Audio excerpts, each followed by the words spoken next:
Well, this is a surprise. Here I am. I don't know how much you can see that I can see. I'll go like this. Maybe see up that way. Just following in one of those funeral processions. And we turn in, I'm like, oh my God.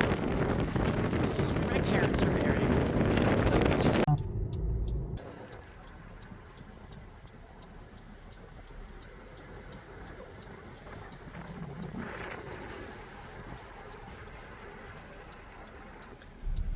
It's just so funny, strange funny.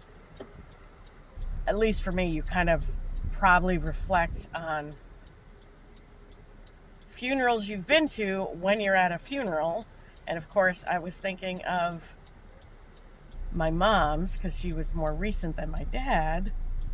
And then we round the corner and now I'm all choked up and like, oh my God, here we are.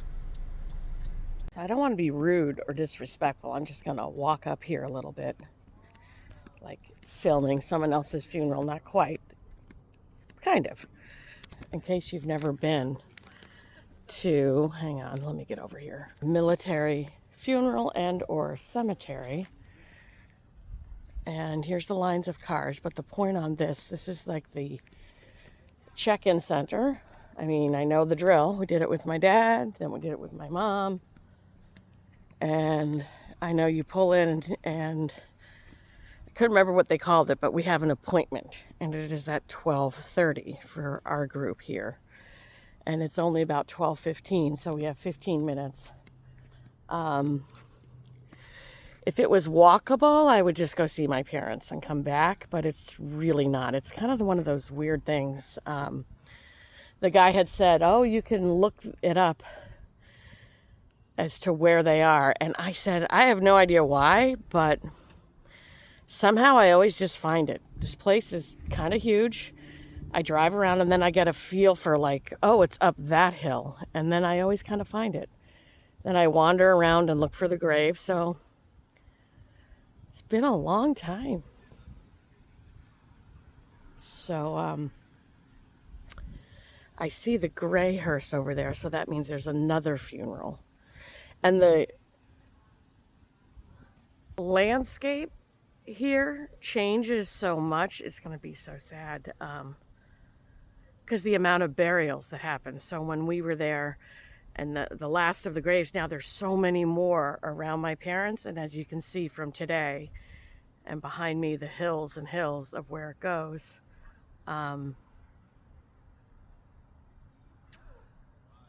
It gets filled up. Okay, we'll see if I'm correct. I came back to the beginning and went through this intersection and then just kept driving. And I always think, I don't know if this is where I'm supposed to go. Rounded the corner, saw this road, and it just still looks so different. How much it has changed. And I am coming up here and I'm 99.9% sure this is where they are. I come here, kind of stop here, and they are somewhere. All right, let's go find my mom and dad. I almost gave up last time and then I found them, so we'll see.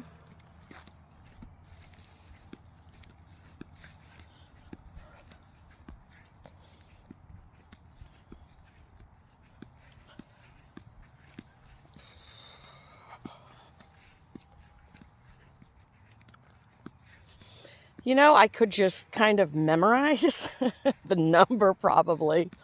I don't know why I just have it. Oh my God, you guys, don't you love me? Look, this is the fastest I've ever found them. Francis Isidore Fallon, World War II, January 2nd to June 28th, 2007. My mom, Faye Marie Jones Fallon, 1932 to January 7th, 2017. 3/30th is the bomb group my dad was in. Mom loved by 7. There's so many 7s in this. It was January 7th, 2017. 2007. 7 kids. And buried on the 17th, in the year 2017. So now I'm going to just hang out. So here I am, just laying on their grave. That would be so me. And hanging out. No one else is here. Well, unless you count all these people here. I got the place to myself. And it'll be 10 years in January for my mom. It'll be 20 years for my dad. So I guess that's why I have this on like muscle memory over the 20 years or so since he passed. I've definitely come here enough that the landscape may change and some of the amounts, a lot of the amount of graves that are here, it's like that muscle memory though. I just knew to turn right, turn this. I think the day they pave that road that's always dirt, that might, and then I just kind of know to kind of stop in that curve. But this is the fastest I have ever found them. I remember I wandered around here one time for so long, and to the point where I thought I'm in the wrong place. None of these over here existed 20 years ago. And I'm not quite sure of the area when it starts and stops. But clearly I'm in row, says there 2007 for that burial.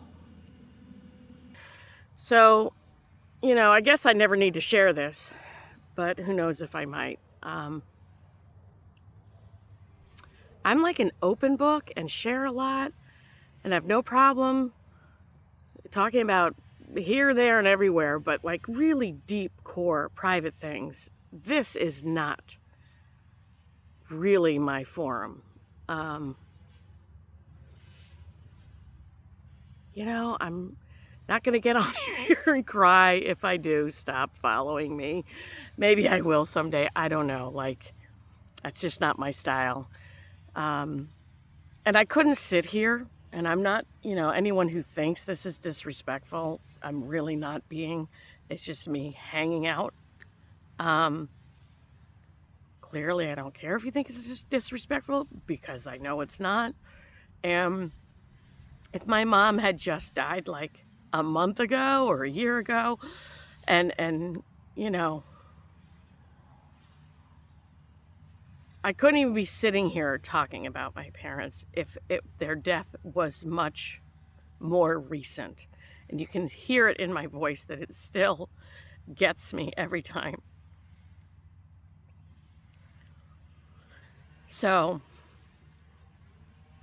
I remember shortly after my mom died, I went up to a friend who was in her 80s. And I said, "Does it ever go away?" And she just, without missing a beat, she grabbed my hand and said, "Oh, honey, I still want to call my mom." And it's been a long time since I lost her. So if any of you feel that way, from what I've been told and what I've experienced, it's completely normal. I don't reach for the phone the way I used to. For the first 6 months, I would just reach for the phone to call her and realize, oh, that's right. So, as my good friend Jamie always says, call your mom or your dad. Well, me and all my little symbols I need to find, I just noticed this and never thought of it. It's wild. My dad was born in January and died in June. My mother was born in June and died in January. Like, wow.